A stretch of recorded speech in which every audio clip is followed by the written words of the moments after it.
Hello, I'm Ritula Shah, and welcome to tonight's very special event, the first of three held in collaboration with the Royal Society to celebrate Science City 1550 to 1800, the Linbury Gallery, which opened at the Science Museum in London in 2019. The gallery, through its unique and beautiful objects, including Isaac Newton's reflecting telescope and Robert Hooke's seminal work, Micrographia, tells the story of how London grew from a lively capital city to a global hub for trade, commerce, and scientific inquiry between those crucial years of 1550 to 1800. Science City reveals how science was London's lifeblood, but more than this, it also emphasises that science was at the heart of the culture of the capital and also far beyond. Well, to tell this remarkable story, the gallery draws on three iconic collections: the Science Museum Group's collection, the King George III collection that's owned by King's College London, and the collection of the Royal Society. Tonight, our panel of experts will explore London's place as a hub for scientific endeavour and innovation, historically, in the contemporary context, and also into the future. So is this still a science city? Does science have a place in the city's cultural makeup? And what challenges and opportunities beckon in 2021 and beyond? Let's meet the panel who are going to help us to tackle these questions. Please welcome Alex Rose. She's the Curator of Earth Sciences and the Curator of the Science City Gallery at the Science Museum. Welcome, Alex. Next, we're joined by Dr. Hayaatun Sillem. She's CEO of the Royal Academy of Engineering and CEO of the Queen Elizabeth Prize for Engineering Foundation. Good evening, Hayaatun. And we're also joined by Professor Sir Mark Walport. He's the former Government Chief Scientific Advisor, Chief Executive of UKRI from 2017 until 2020, and now Chair of the Imperial College Academic Health Science Centre Strategic Partnership Board. That's quite a mouthful. Thanks for joining us tonight, Sir Mark. Next up, please welcome Theo Blackwell, London's first Chief Digital Officer at the Mayor of London's office. Welcome, Theo. And last but by no means least, I'm delighted to welcome the Science Museum Group's Science Director, Dr. Roger Highfield, who's a visiting professor at University College London. Welcome to you all. Let's begin, first of all, by making sure that everyone kind of knows what we're talking about. Alex Rose, tell us a bit more about the Science City Gallery itself. Thank you very much for that introduction. So yes, Science City, the Linbury Gallery, opened in September 2019. It's one of the Science Museum's newest permanent galleries. And it explores how London shaped science and science shaped London between 1550 and 1800. Over that 250 years, London transformed from being a relatively modest commercial centre, relatively unimportant on the world stage, to being a vast and powerful world city and a major hub for trade. And over those dates, science transformed too, and it acquired many of the characteristics that we consider to be integral to science today. So, for example, the use of experiment for generating new knowledge, and a preoccupation with precision measurement as well. Now, both of those things we really take for granted as being central to scientific practice, but they're both actually products of this period. And the Science City Gallery explores how these two stories are intertwined. Now, as you've mentioned, the gallery unites three really extraordinary collections. So the first is the Science Museum Group's own collection of early modern scientific instruments. It was wonderful to bring these out and put them on display in the gallery. Lots of them hadn't been on display for many decades.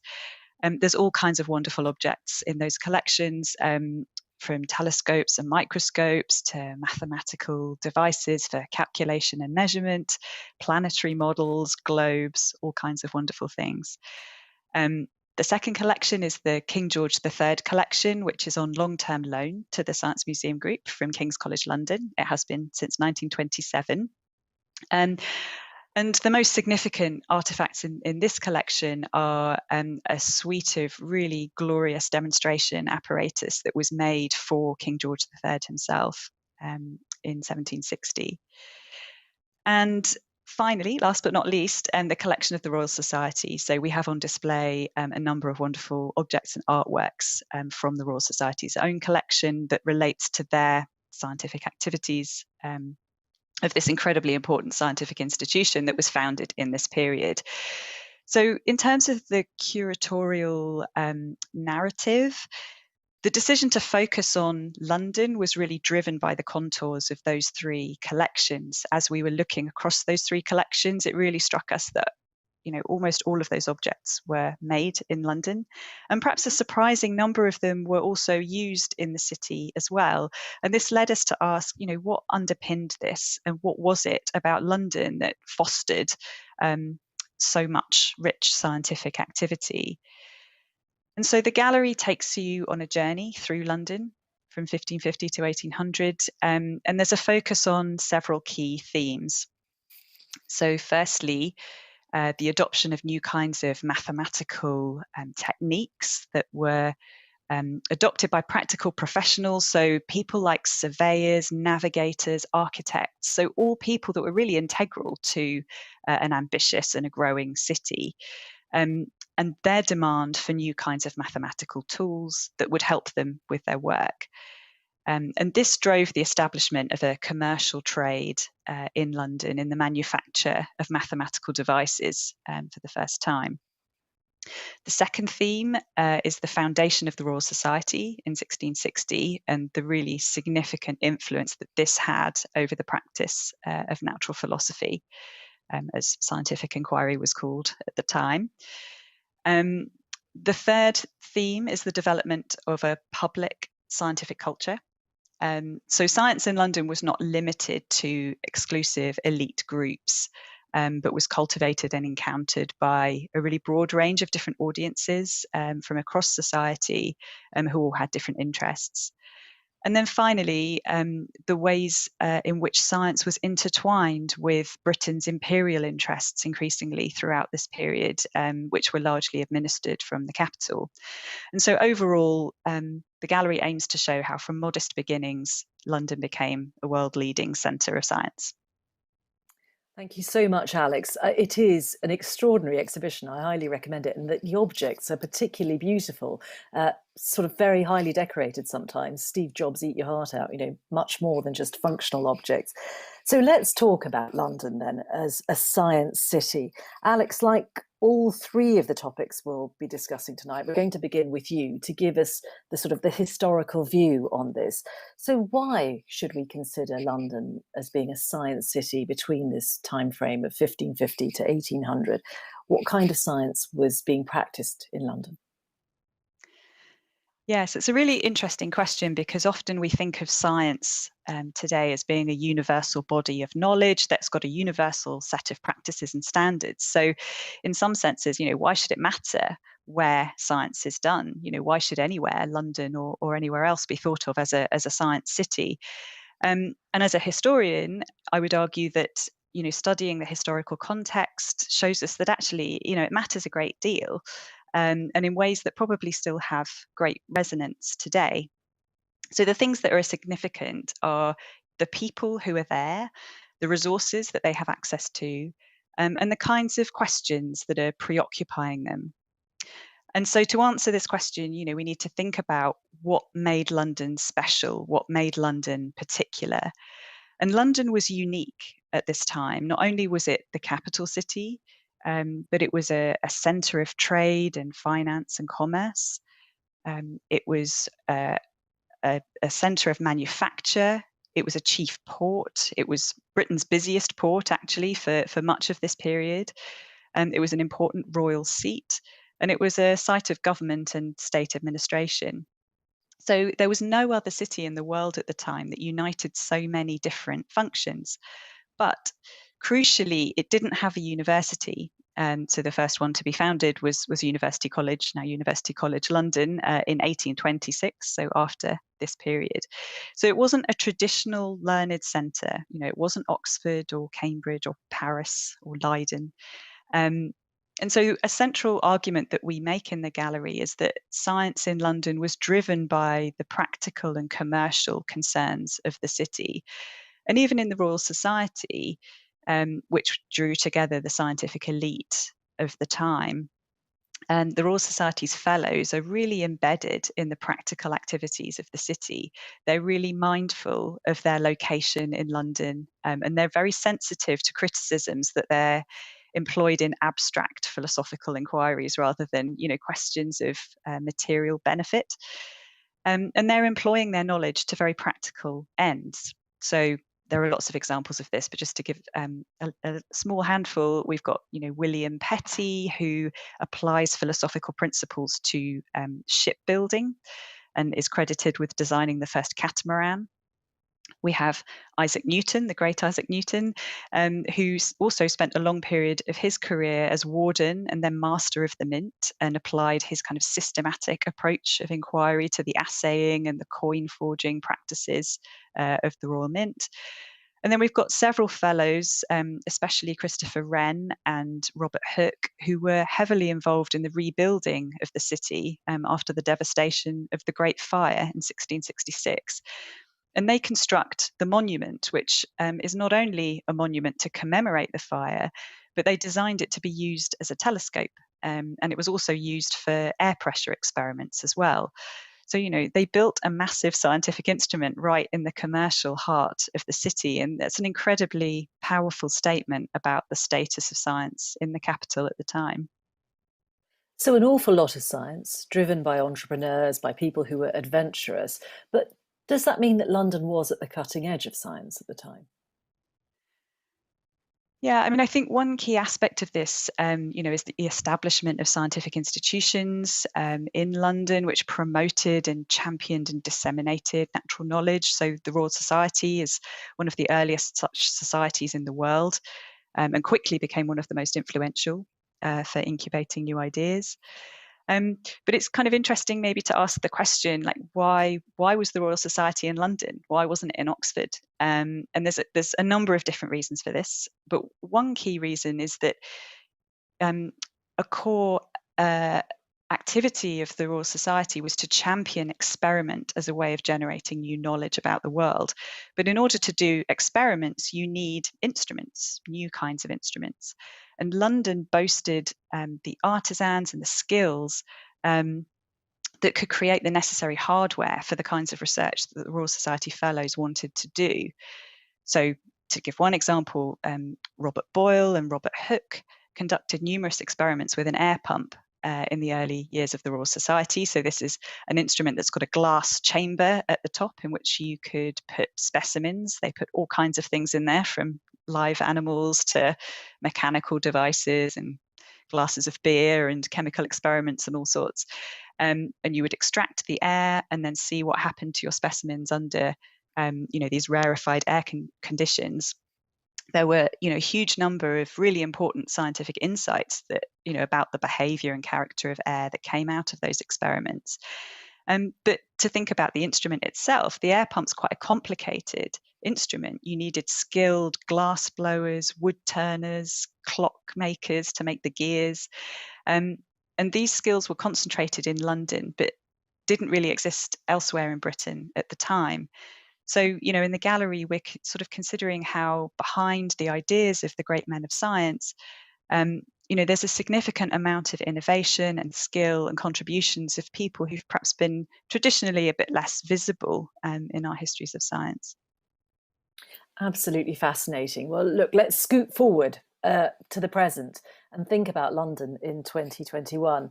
Mark, if you're thinking about London today, is it a science city? Yes, it is a science city, but I think in a rather different way. And I think one can look at sort of science cities in different ways. So is it a place where lots of science, engineering, technology is done? Absolutely, there's no question. And of course, the universities that weren't there in the early modern period are there now. So London is characterized by an extraordinary array of universities of all types, from the sort of deeply technical, such as Imperial College, through to the economic, LSE, the University of the Arts. So extraordinary, and an array of talent that goes with that. But the second question is it a city that's run with the help of science and technology? And I think to a significant extent that is still true as well. So I'm sure Theo will say something about this, but I mean, the data streams that now come out about how we move around transport have led to the creation of companies like Citymapper, which now is present in many, many cities around the world. So that's really important. and look at the sewers. So it was Bazalgette that put the great sewers in the 19th century, but now we've got the amazing programme of the Thames Tideway, which is the sort of sewer of the 21st century. But then is it a place where science is, as it were, a distinct part of the identity of the city? I'm not sure it is, although I think it should be. It's certainly part of our culture, but I'm not sure if you stop people in the street, they'd all say, aha. But I think if you just look at one area, you can see the sort of richness of what's going on. So look at King's Cross, where you've got the British Library, but then you've got the Francis Crick Institute, an enormous biomedical science institute. You've got the Alan Turing Institute, which is an institute in AI. You've got companies such as Google and DeepMind, which has just used artificial intelligence to decode the structure of tens of thousands of proteins. You've got the University of the Arts.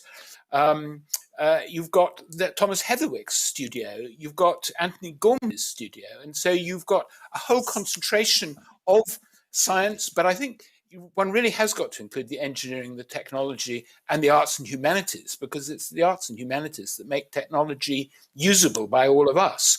And then there's University College, there's all the great hospitals, and we're seeing similar clusters developing around Stratford, around White City, around the Docklands. So yes, I think it is a science city in many ways, but I'd like it to see it more at the heart of the culture of the city. I think it's something that we really ought to talk about much more. So Mark, Theo, Mark's made the pitch for you, really. But from your point of view, what makes London then attractive as a hub for science? We perhaps think of the theatres and the fashion and the music beforehand, but if it is a hub for science, why do people want to come here? Well, I mean, London is an absolutely fantastic city, and for all of the reasons that Mark's outlined, I would say that London needs to also be seen in the context of what's around it. And of course, when we talk about life sciences, we talk about the Golden Triangle, its proximity to Oxford and Cambridge. And if you just took I suppose, the size of London geographically and plonked it somewhere else in the world, like Northeast United States or on the West Coast, you really do have this massive concentration of talent, particularly in that field. I think what makes London really, really special here is also just I sense a real confidence in our future. And we did some research with the Digital Catapult to chart what kind of technologies would happen in our city over the next 15 years. So these are the things that are bubbling up in universities and in startups. And they came back with what they called an advanced technology stack for London. This includes an infrastructure, which is 5G and future networks, artificial intelligence, Internet of Things, and in the future, the potential for quantum computing. And this would create new digital service layers like immersive and extended reality, robotics, autonomous machines, distributed ledger technologies, and so on. And this is just very, very exciting. And when you talk to people who are actually, as I have the privilege to do in my job, who are developing these technologies, they love London because there's so many specialisms together in one place. So they see, I suppose I could grandly call it, the benefits of that agglomeration all together. And I just think that gives London a really special buzz. And I'd just finally say just this, and it goes really to the heart of my job about how do we use technology to make London a better place. There's really something that is a continuum from the history of the past about the application of technology to make Londoners' lives better. And central to that, for me, whenever I go to a European country or to the United States and talk about London, they all talk about Transport for London and what that organisation does, whether it's for the things that Londoners see on a day-to-day basis, like ticketless travel, which many places don't have, to its work on air quality, through to things that are just coming up now, like experimenting with mobility service and connected autonomous vehicles. The practical application of this science in a real-world setting is happening right now by some really, really skilled and dedicated people. Interesting. I'm sure lots of people who've had difficulties on a commute might speak otherwise, but we get your drift. Hayaatun, if I can bring you in then. So lots of things going on. London clearly does attract scientists and scientific endeavour. But what do you think, when you think about technology and engineering, what do you think is likely to make the most impact? What's going on in London that will make the biggest bang, as it were? Thank you, Ritula. Well, it's a big question, but I'm going to pick up really where Theo left off, but also referencing back to Alex's description of the research endeavour in those early days being driven by the practical concerns and activities of the city. So I think there are sort of three strands of research and development, research and innovation that are going to make the most difference to London and Londoners. The first is those that help us to tackle those big shared global challenges that impact on London as a global city. And so, obviously, pandemic response and resilience would be right up there. But of course, also the technologies and the innovations that will help us to get to net zero and beyond. Then the second strand would be those that are focused on the specific issues that matter to Londoners and that, impact in that very direct way on our daily lives. So Theo's description of urban transport would be an acute one. And there are a whole range of other areas of research that impact on the livability of a city like London, air quality, of course, being another high priority area. And then lastly, there are the areas of research innovation that form the basis for successful companies. You talked about entrepreneurship. And of course, we benefit hugely in London from research and development intensive companies that create employment, that help to create thriving communities like the ones around King's Cross.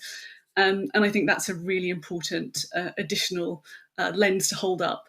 And just to bring it to life with a couple of examples, I mean, we do have this extraordinary startup ecosystem in London. And so the Academy, along with many others, supports some of these fantastic startups. And so two that spring to mind would be Pure Affinity, which are using what we call engineering biology techniques, a convergence of engineering and biology, to deliver new approaches to wastewater treatment. And what's really important about Pure Affinity is an example of the circular economy. That's a fundamental set of technologies and approaches to help us to live in a more sustainable way. And in a city like London, that's incredibly important.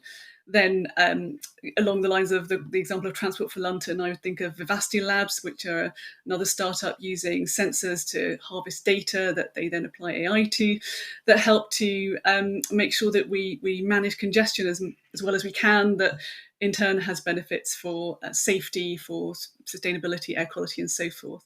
And then lastly, a really different example. The Academy's just done some work commissioned by the Government Chief Scientific Advisor, looking at how our built environment influences disease transmission. And this is obviously a really important question for COVID, especially as we move into winter.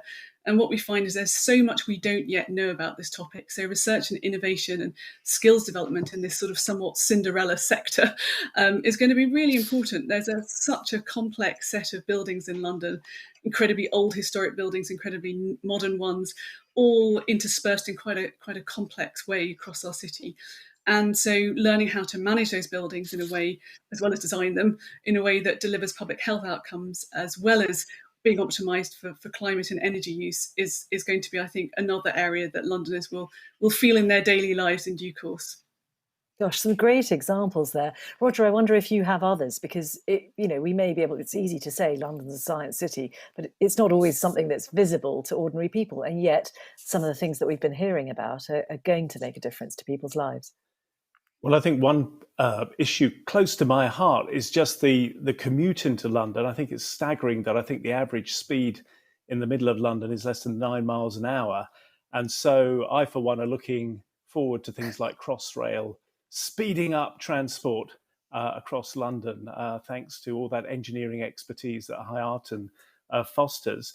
But I think we've covered a lot of the areas here. And I should say, Mark listed a lot of institutions like the universities and so on. Don't forget the cultural sector, like the Science Museum, like the Natural History Museum, the Royal Institution. There are major funding bodies in London, like the Medical Research Council, the Academy of Medical Sciences. Anyway, the list goes on and on. But I think also what's fascinating is that science can tell you why London is a science city. We've got 9 million people in London, and this is very important because we're the most cooperative species on the planet. You know, I wrote a whole book about it years ago with a chap, Martin Novak, who had 5 rules for cooperation. And actually, just getting a critical mass of people together means that you can specialize. And it's something that Xenophon, this Athenian gentleman soldier, observed in 4 BC, or the 4th century BC, that the bigger a settlement, the more you can finally divide its labor into butchers, bakers, candlestick makers, Alex's, artisans, and so on, and in modern London, high-tech entrepreneurs. There's a great study done by a team at the University of Colorado that looked at ancient settlements, compared them with modern settlements, and found that as city populations grow, they tend to get denser, fostering cooperation. They don't grow into kind of great sprawls.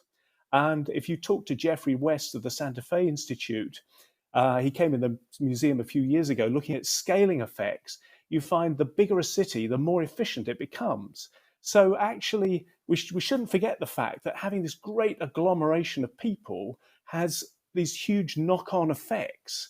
It wires up people, it fosters ideas. Bigger cities, I think, are more creative than smaller cities.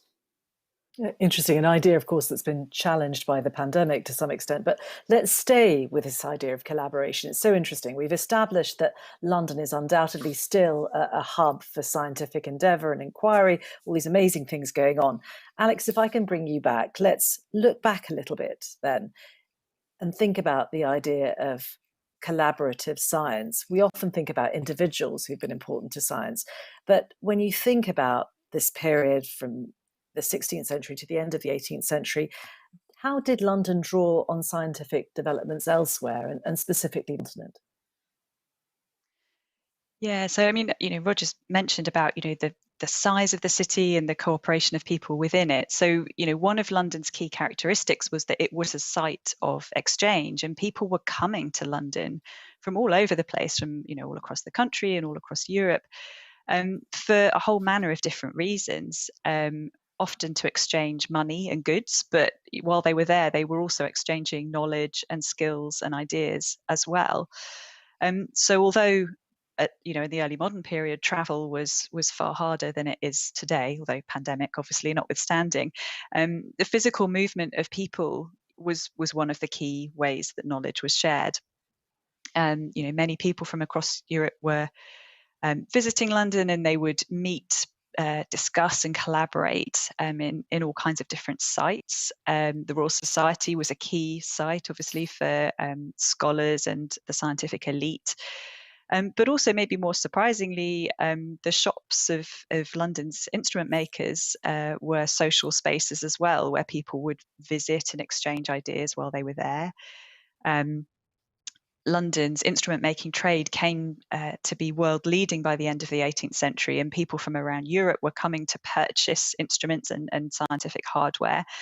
And they would visit artisans' workshops, and they would find out there about new kinds of technical developments. And as well, of course, London has a lively scene of coffee houses and taverns, which were also sites of debate and discussion. There's another key theme here, which is immigration. So over this period between 1550 and 1800, London's population grew more than tenfold, really extraordinary expansion. And most of this came from immigration, because death rates exceeded birth rates for much of the period. And people were coming to London to work for a variety of reasons. And in some trades, this was really transformative. I mean, I've talked a lot about, sort of artisans and craft people, but, a lot of London's earliest instrument makers in this period came from continental craft centres, places like Flanders, for instance, and they brought their skills with them. And this became the basis of this really important instrument trade. But of course, it wasn't just, sorry. Oh no, go on, finish what you were going to say. Okay, no, that's fine. So yeah, I was just going to say, obviously, it's not just about the physical movement of people, as significant as that is.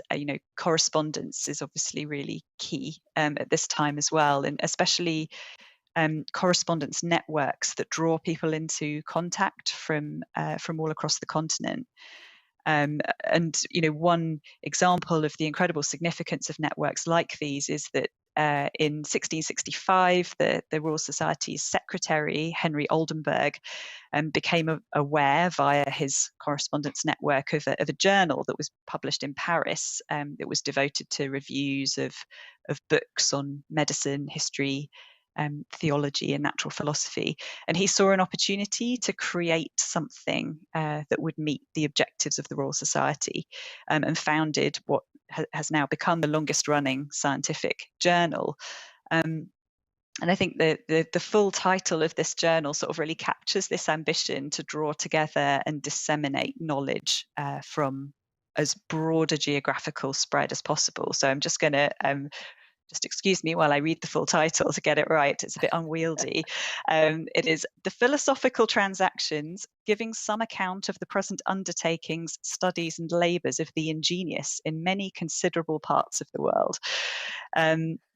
So, Snappy. you know, yeah, absolutely, very snappy, but very telling about his aspiration in forming that journal.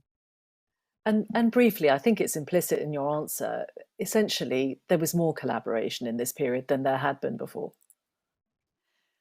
I think a significant factor is that it was easier and cheaper to publish than it had been previously. That's really important. So while it was still relatively exclusive, you know, there were more opportunities through journals like these to publish. I guess there's another thing I would flag, though, which is that in this period, there was more collaboration between scientific institutions in different nations on ambitious scientific projects as well. And this really increased during the 18th century, especially as precision measurement became more central to scientific practice. So there's one example of this, for instance, there was an Anglo-French project which aimed to calculate using triangulation the positions of the observatories at Greenwich and at Paris. And this was a project that was initiated by the French, but, you know, is an example of the kind of project that required measurements and observations which crossed national borders in order to meet its objectives. Interesting. All right, well, let's scoot straight back to the present. Collaboration then. What about now? In terms of trade and the movement of people, the UK in 2021, you probably don't need reminding, has a very different relationship with its neighbours. Mark, how would you say that the UK leaving the European Union has affected those scientific relationships across borders? Well, those values that Alex described of international collaboration are so core to the endeavour of science, engineering and technology that I think they will continue, and we are critically dependent on them. And so actually it was the Royal Society that appointed a Secretary for Foreign Correspondence at the start of the 18th century, about 60 years before the British government appointed a Foreign Secretary. And the Royal Society is still a highly international organisation.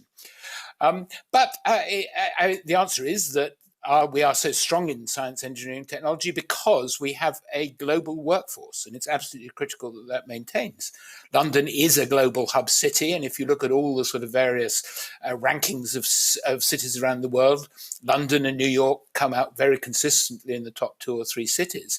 But I don't think we can take any of it for granted. And so, obviously, for the scientific community, it's very important that they can continue to collaborate with Europe, and all the signs are that they are doing. And the UK is still eligible for the European science programs through Horizon Europe. And so it looks all right at the moment. And that cluster that I described at King's Cross, of course, is adjacent to the Eurostar terminal. But I don't think we should be too complacent about this. And I think that however attractive London is, it can't take itself for granted. So far, I think it's all right, but I think we've just got to be very conscious of the new challenges. And if we don't maintain ourselves as a global hub for science, engineering, and technology, if we're not an attractive environment for people to work around the world, then I think London could slip. Hayaatun, one important facet of that will be keeping our universities open, encouraging people to come and study here from all over the world. Is that a challenge? Is that something that you're concerned about? How do you keep attracting the best people?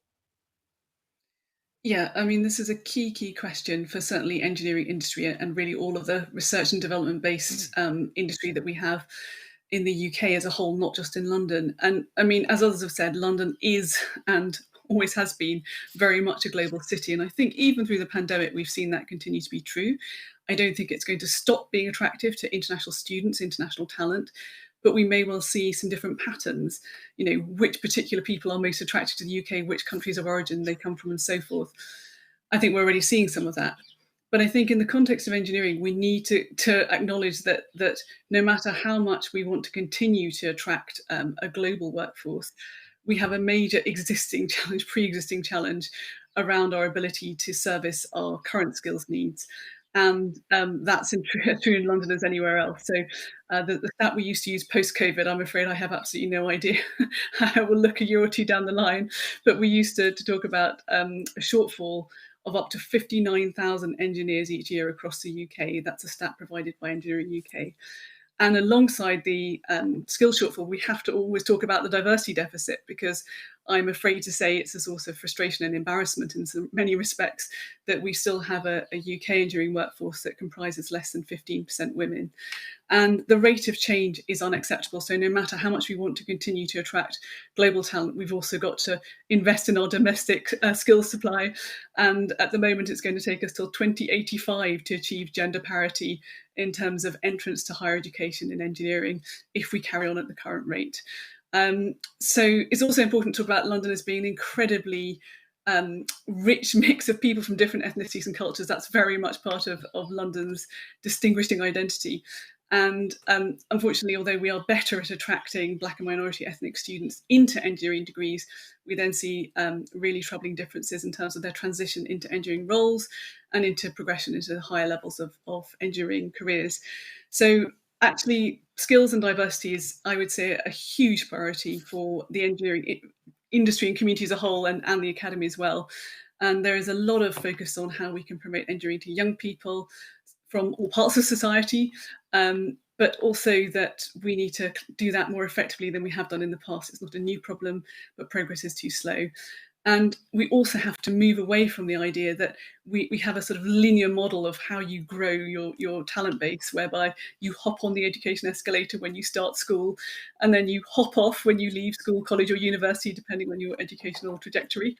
The majority of people who are going to make up the workforce of 2030 have already left full-time study, and we can see massive changes in the landscape of the workforce and where the opportunities are going to be.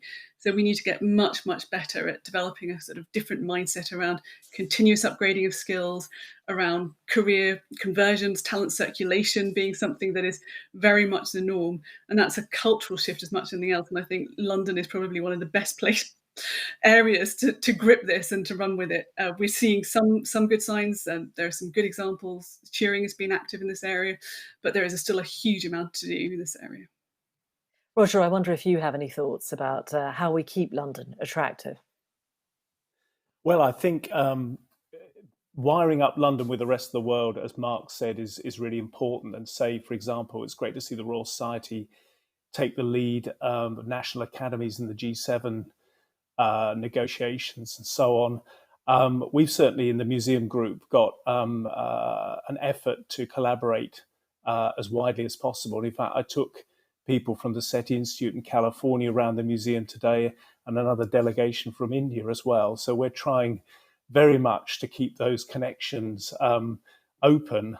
And I think if you look at the way that London's, the role of London, say, in the pandemic, an awful lot has gone on in London. You think about the modelers at Imperial College that really led the way in the London School of Hygiene and Tropical Medicine.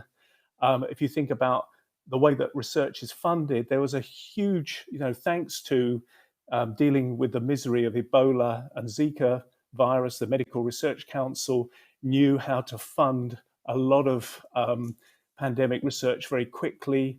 They worked very closely with the London-based National Institute of Health Research, which spends about $1 billion sort of bridging the gap between the lab and the NHS. Of course, you got the NHS as well. So we got a fantastic coalition of funding bodies and institutions in London. And they were also part of sort of international networks like CEPI, the Centre for Epidemic Preparedness and Innovation, and things like that. So I think as long as we can keep those those networks open and thriving, all will be well. Well, at least I hope so. Lots of good news. I'm pleased you're all so positive. Theo, I'm going to ask you perhaps a slightly harder question. In terms of then attracting investment, is that harder now, would you say? I think London's very resilient. I mean, I take Mark's point that you can't take anything for granted. I think that the consequences of Brexit in particular may play out worse for other areas of the country than they will in London, which is the irony of it. The number one issue all the way through is access to talent. Previous to my role at City Hall, I worked in the video games industry, and in that industry, the view was very much if you want to create world-class products and services, you need world-class teams. And so that's fundamentally important, alongside obviously that whole context of the city and access to finance, and what we have now reflecting some of the things that we heard about the past. And I think the third thing, which is a major advantage for London, which is less tangible, but is summed up when Sadiq was talking about how London is open, is that value set that is in our city. And I think fundamental for the future of science and as well, and how scientific endeavour is deployed in our city, and how we understand technology and how we trust data. All of these things, I think, are really important discussion points for policymakers right now. So in London, we're developing an emerging tech charter so that when technologies are deployed on our streets, they can be done openly, they can respect the diversity of our city, they can be done in a trusted way.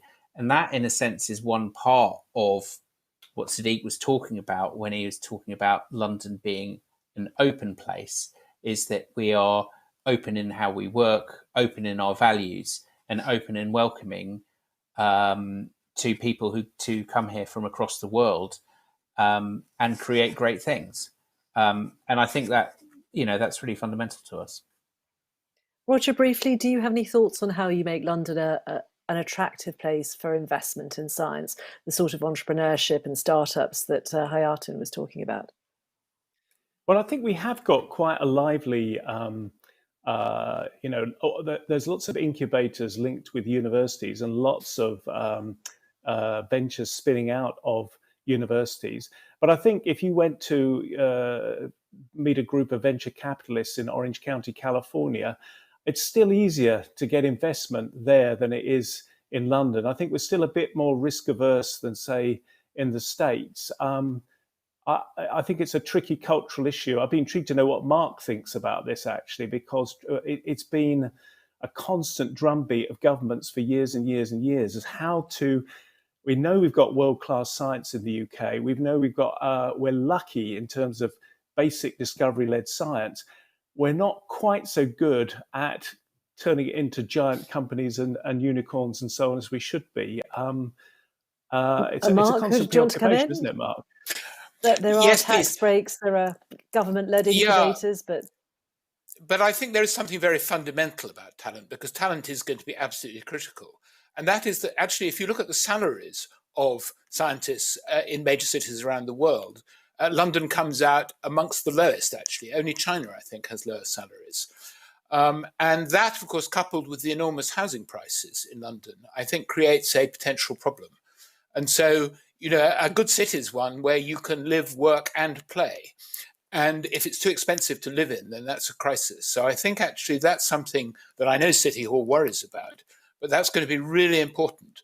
And the other way of looking at it is to say that it's very good value for money for investors to invest in London because the salaries are affordable.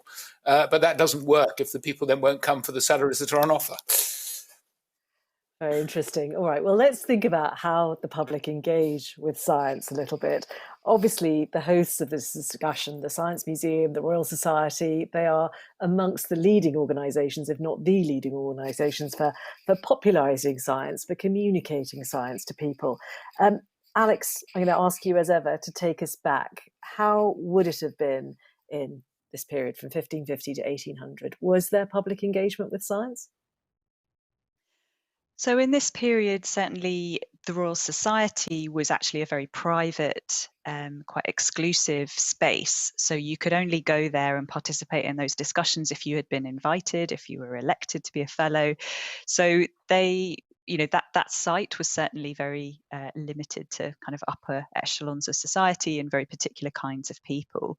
However, a far broader range of audiences did encounter science in a whole suite of different ways, especially during the 18th century, because science became a very fashionable pastime, actually. It was very fashionable to know about scientific ideas. And part of this was because it was incredibly relevant. I mean, London and actually across the whole nation, there was really dramatic change brought by industrialization, for example. And people wanted and needed, in fact, to understand some of the principles that underpinned these new kinds of technologies, particularly things like steam engines, for instance, that were transforming the landscape in which they were living. So in terms of how people could encounter science, I mean, one way was through kind of lectures and demonstrations. There were lots of these in London, around the sort of middle of the 18th century. Some of these admittedly were quite expensive to attend, and would have been attended more by wealthy gentlemen and sometimes ladies. Others were a bit more modestly priced and would be accessible for a broader range of audiences as well. Some of them took place in sites like coffee houses and taverns and things, so they were more accessible to a wider audience. People also increasingly purchased scientific books. There was a real explosion of natural philosophy books in the 18th century. Lots of these were capitalizing on the ideas of the great Isaac Newton, who became extremely famous, particularly after his death, actually, although he was very well known in elite scientific circles during his lifetime. It was only really after his death that he kind of became a household name. Newton himself was maybe what we might think of as a little bit of an intellectual snob, and he said he didn't want to be, in his words, bothered by little smatterers in mathematics. So he wrote his key work, Principia, to be deliberately very technical and very obscure. But he had a whole kind of cohort of champions and admirers who translated his ideas into more accessible forms that could then be understood by people who didn't have an advanced scientific, mathematical education. So there's some really lovely examples that we've got on display in the gallery. Actually, one of my favorites is this lovely little book explaining Newtonian philosophy for children, which features a character called Tom Telescope, which is really lovely. And there's an example of a book particularly targeted at women, because women, of course, had few opportunities to be formally educated in scientific ideas at the time. So this woman, Margaret Bryan, in the 18th century, wrote books on natural philosophy that aimed to make knowledge of science respectable for women, by sort of emphasizing that it was compatible with godliness and domesticity. And then finally, people also purchased scientific instruments for use at home, for leisure in a domestic setting. Some of these were admittedly very expensive, and there's some really sort of exquisite and expensive examples that we've got in the collection. But there were also lots of simpler and cheaper examples as well. So one maker in particular in the 18th century, a chap called Benjamin Martin, who himself was a self-educated man, built his whole business around making inexpensive and simple devices that could be afforded by students, for example, or people of more limited means. Everything from microscopes and telescopes to orreries, so really lovely little planetary models. So there's a whole variety of different sorts of ways that people are encountering science and scientific ideas. It's wonderful to think there's such a long tradition of trying to popularise science. Roger, if we bring it firmly back to the present, then it has been an extraordinary period, the pandemic, where, in a sense, we've all become armchair epidemiologists, haven't we? And we can all discuss these issues, or we think we can, in great detail. But how important is it, and what are the difficulties, in a sense, when you're trying to communicate ideas like vaccines or climate change to a lay audience, albeit an engaged lay audience? Well, I think some things have changed quite profoundly since the times covered by Alex's exhibition. In fact, I'm going to give an outrageous plug to her Science City book, which she co-authored here. And you can see a lovely image from Hooke's Micrographia of a louse here. And I love Hooke's Micrographia. It was a scientific bestseller. Gazing through a microscope for the first time, you got these hidden worlds revealed. You know, gazing up into the heavens through a telescope, you suddenly saw structures on the planets, you saw rings, you saw craters and so on. So you can imagine that science felt very tangible and very connected to everyday life. And of course, there were lots of demo experiments with brass and glass and pumps and steam and so on.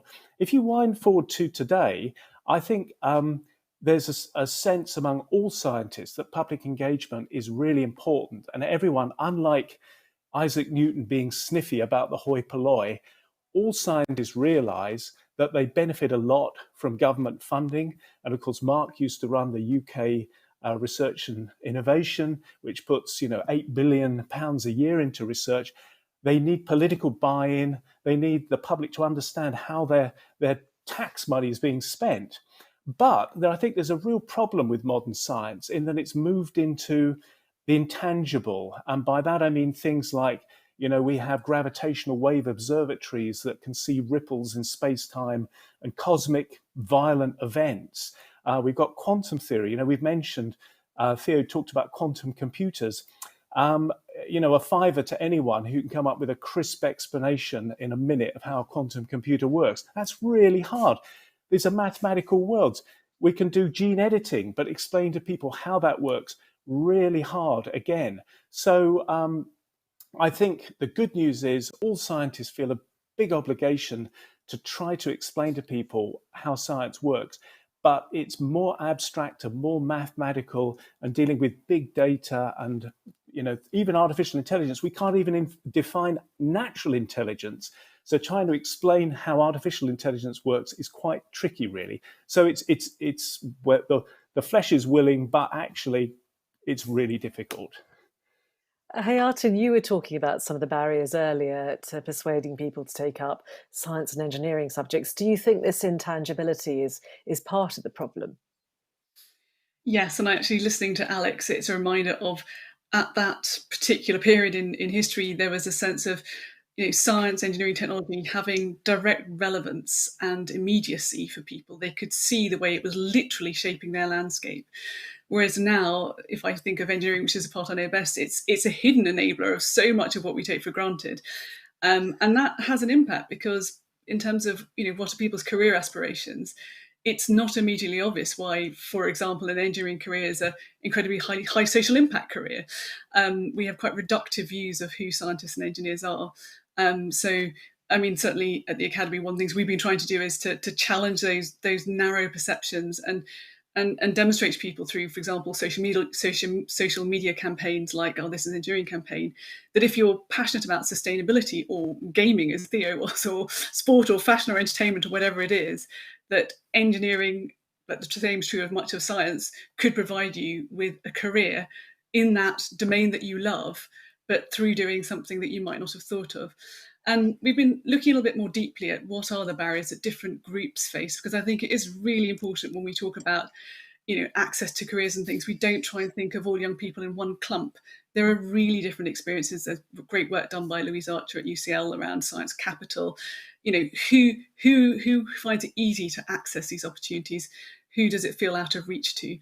And we've just finished, I've been working with Lewis Hamilton, the Formula One racing driver, actually, on his commission, which looked at what are the barriers to the representation of Black people in STEM roles in UK motorsport. So we look right back into the school system and into self-perceptions of young people. And what we found is that there are some clear groups of interventions and actions that we need to take. One's around support and empowerment, helping young Black people in this case, but the same would be true of some other underrepresented groups, to have a sense of agency, to have the capability and opportunity to access these careers. The second is looking at how we inspire and engage young people, young Black people, so that they can see themselves in these careers. And the third is the accountability and measurement of the system around them, the people in positions of authority and influence, so that we make sure that when we're making investments in education, in career support, that we understand how it impacts on different groups. And I think this is a really important dimension of what we're talking about here. We're certainly not at this kind of, all comers welcome type of environment that Alex has been describing about that rather extraordinary period in our history. Theo, science has been quite sort of in our faces over the last 18 months. And one of the ways in which I think many people will have experienced science is the fact that we've all had to get used to digital platforms like this. For the Mayor's office, how important is it that everyone can actually access digital technology, which clearly isn't going to go away? It's going to become a bigger and bigger part of our lives. It's a really good question. And as part of the Mayor's London Recovery Programme, where having talked to Londoners during the pandemic, it was clear that we needed to make big changes to the city. One of these is what we call digital access. Now, from September last year, as a matter of fact, all adult Londoners over the age of 19 who lacked basic digital skills will be able to get them from their local college. So our job is to go out, engage with people wherever they live in London to make sure that they do take up that access, and also that we understand what other barriers there are. And in a sense, there's a bit of science that comes into it. We all know or have read a report around digital exclusion that may well say 20% of this group probably doesn't have the skills. But we knew during the crisis, or our challenge during the crisis, is who were these people? How could we get a device to someone who needed them, rather than just describing them as part of a group?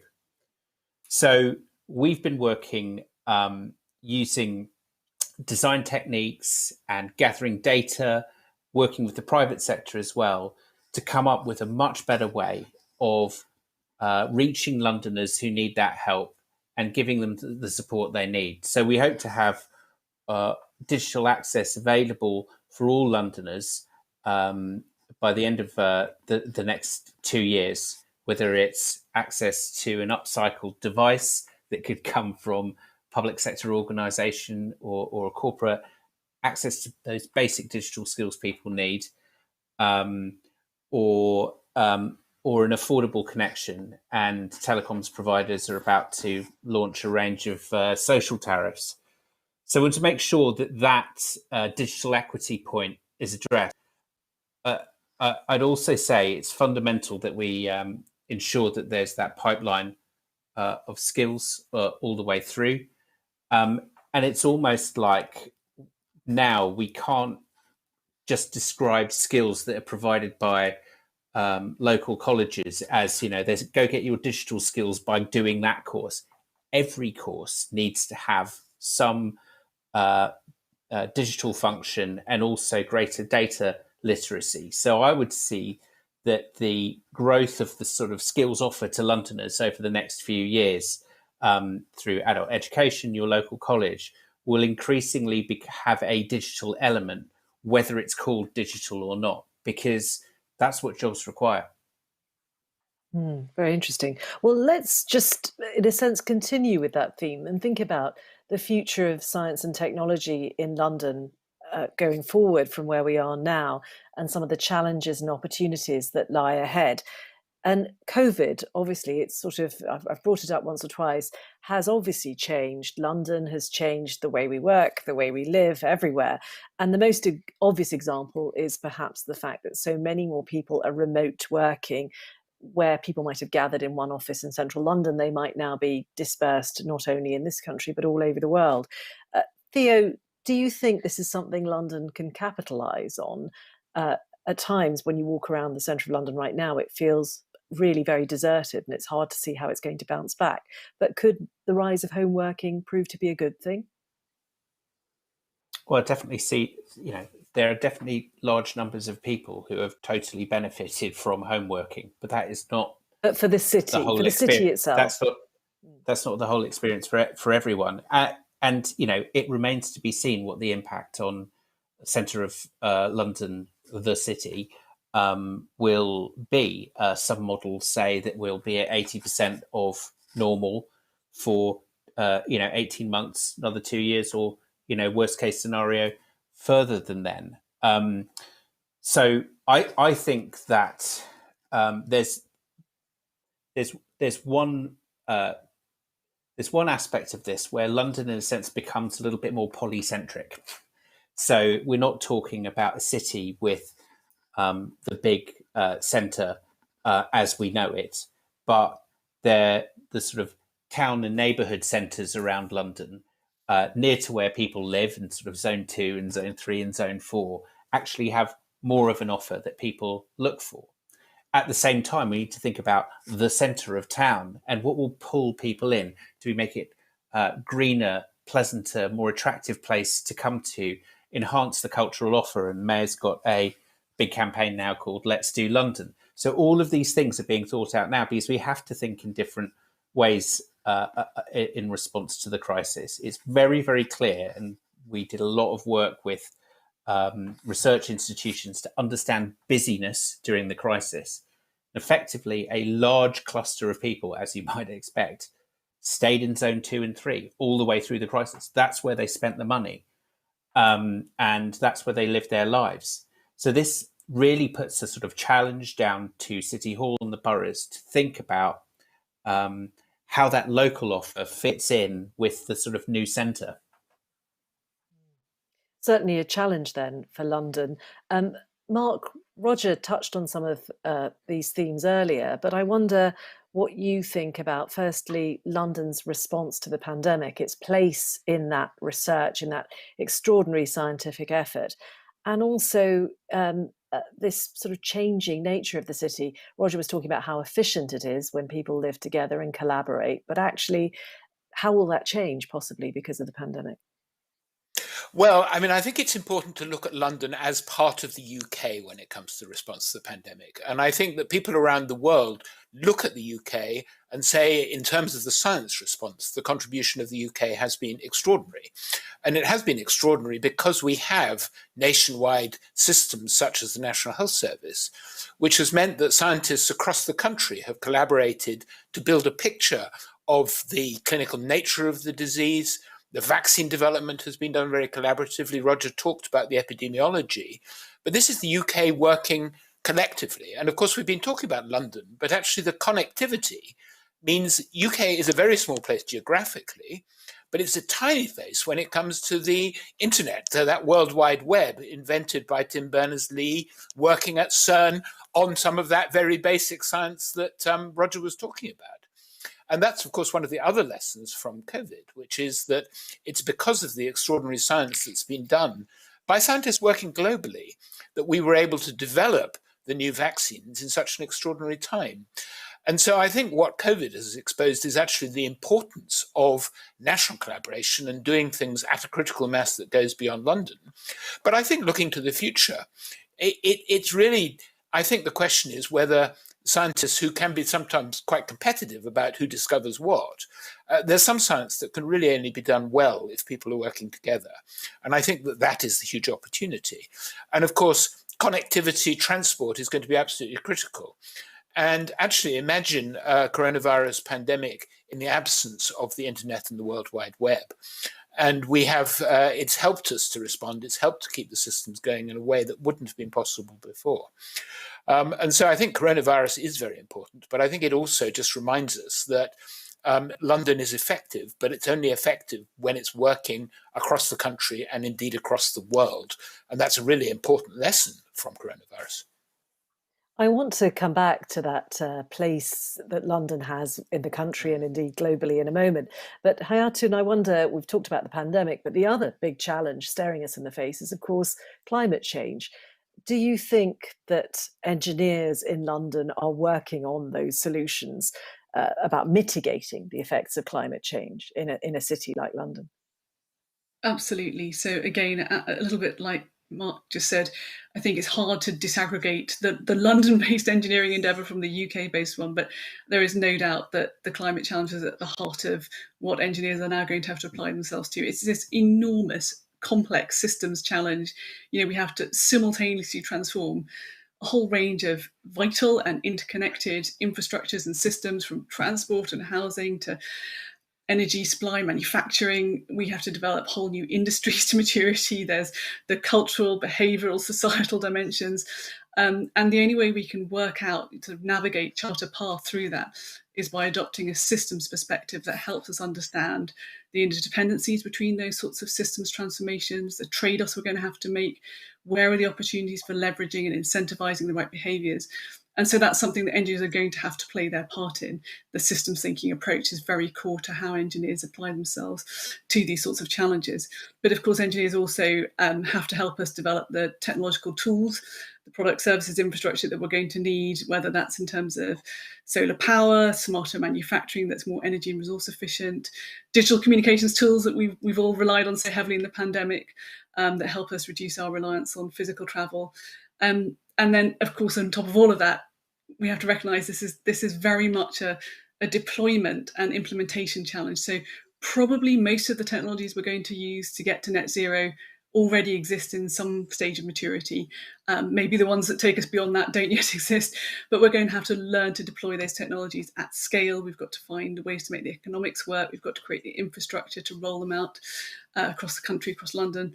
And those are all engineering challenges. But lest you think I am just obsessed with the role of engineers, there is no way that engineers can make their contribution without a highly collaborative effort. That, achieving net zero, addressing the climate challenge is probably, the biggest imperative we've had in terms of requiring us to work across the disciplinary silos and boundaries that often we can sometimes get slightly boxed into.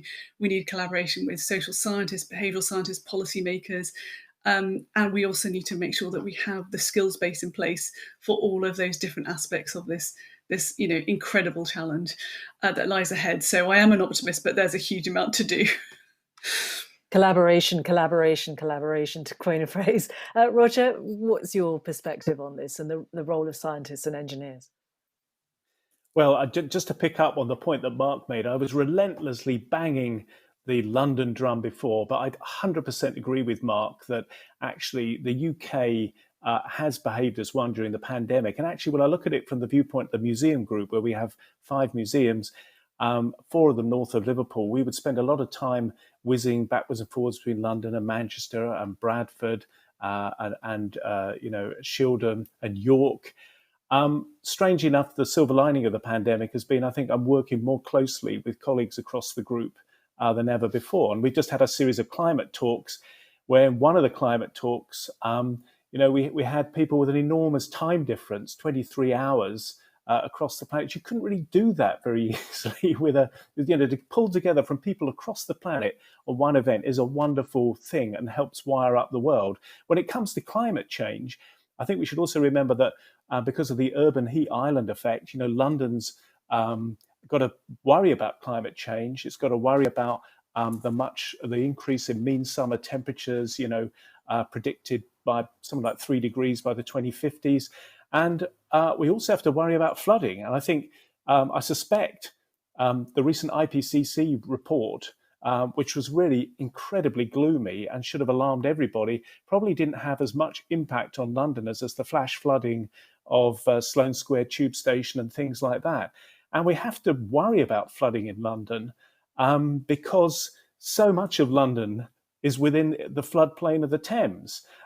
So just on the engineering side, I live very close to the Thames barrier, and that is protecting London and has been since 1982. I think it's closed 200 times in that period, protecting London from flooding. We've got to think very seriously now about an even bigger, more heroic engineering project to protect London in the future too. Very interesting. Well, we're in our last few minutes. So, Roger, I want to stay with you. We've talked a lot about the history of the Royal Society and indeed the Science Museum more recently. What do you think the role of organisations like that will be going forward?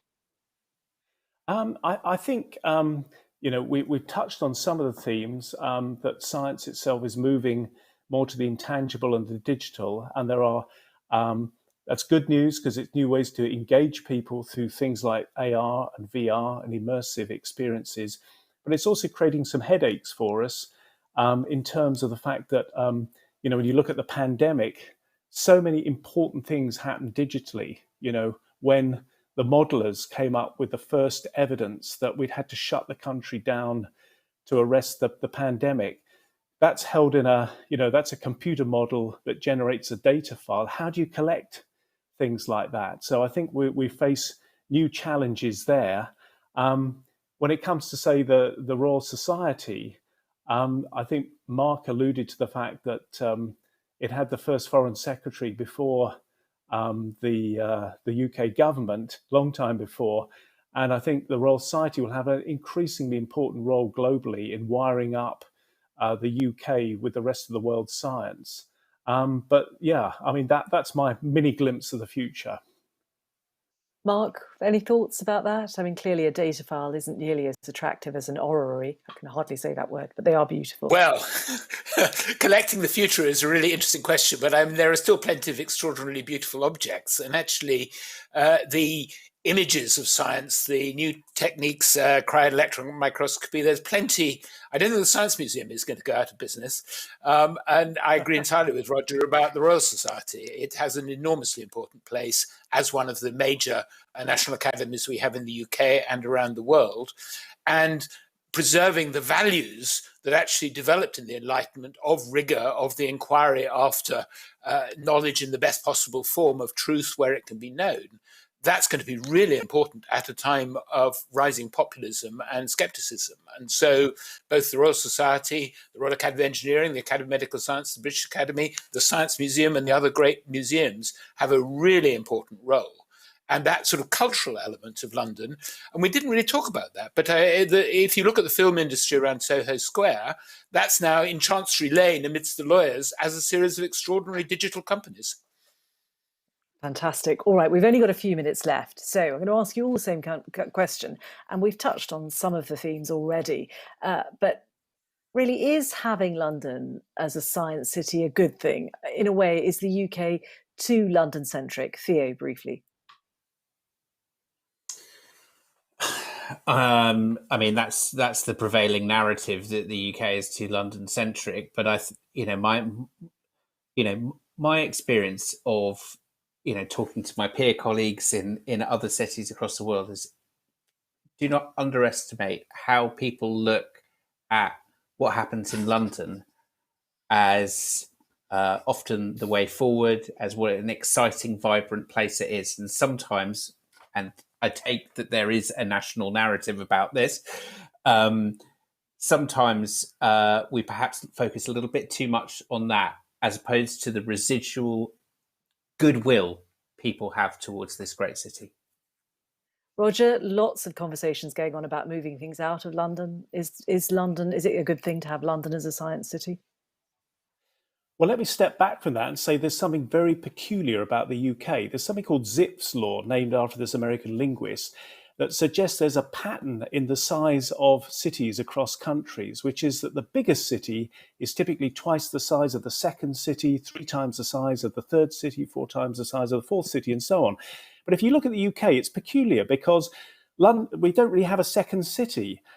We've got a first city with a couple of thirds. And if you followed Zipf's law, we need to sort of I hope double the nobody's size listening of in Greater Manchester or Birmingham or Edinburgh. Well, exactly. But I think the answer to this is, if we're going to be a global powerhouse, we don't want to shrink London. We basically have got to join up. I mean, I don't know whether I dare mention the Northern Powerhouse, but I think that's a real thing, is merging our northern cities into a bigger kind of unit. Now, whether the internet's going to help and hybrid working would change that, I don't know. But I think the answer is to cherish London, but to cherish our big cities in the north as well. Hayaatun. Yeah, a thriving London for me is necessary but not sufficient for us to succeed as a country. I've talked about diversity in several of my answers, and I think the UK is strongest when it draws on the diversity within all of our nations and communities. I think that we are a nation with an incredible density of innovation assets, whether that's companies, universities, whatever. We have an incredible range of science and engineering opportunities within a really geographically modest area compared to so many of our competitors in other parts of the world. And we should be focused on fostering and telling that story of our highly connected, innovation-rich, creative nation, which has London as an integral part, but not the whole of that story. Mark. Well, London is one of the world's great cities. We should be proud of it. We should make sure we absolutely maintain it and build on it. But equally, I agree completely with what Hayaatun's just said. We've got great cities around the UK. We've got enormous talent, and we've got to build on that excellence wherever it is. We shouldn't be wasting the talents of any of our citizens. Education is important. So it's a question of the whole country. What a wonderful way to end what has been a very positive conversation. That's all we have time for this event that's been presented by the Science Museum and the Royal Society. It has been great to look back at this city's history, at London's history, and to catch, in a sense, a glimpse of the future and the way in which London is tackling the obvious challenges that are in front of us. Thank you so much to our panel, to Alex Rose, Dr. Hayaatun Sillem, to Professor Sir Mark Walport, to Dr. Roger Highfield, and Theo Blackwell for giving us their time and their expertise. It's been so great to have you here. If you found this evening's discussion interesting, thought-provoking, informative, I hope it was all of those things, you can find more events on the Science Museum's website. That includes the next one in the Science City events series, and that's on the 22nd of September, which sees the acclaimed philosopher, historian and author, Professor A.C. Grayling, join the science historian, Dr. Patricia Farah, in conversation on the subject of Professor Grayling's book, and that's The Age of Genius, the 17th Century and the Birth of the Modern Mind. It sounds amazing. Thank you also to the Royal Society for their collaboration in both this event series and the Science City Gallery. And you can find out more about the Royal Society on their website, including their digital open house, which will be taking place from the 4th to the 12th of September. Thank you very much, everyone, for joining us. What a great conversation. And do join us again next time.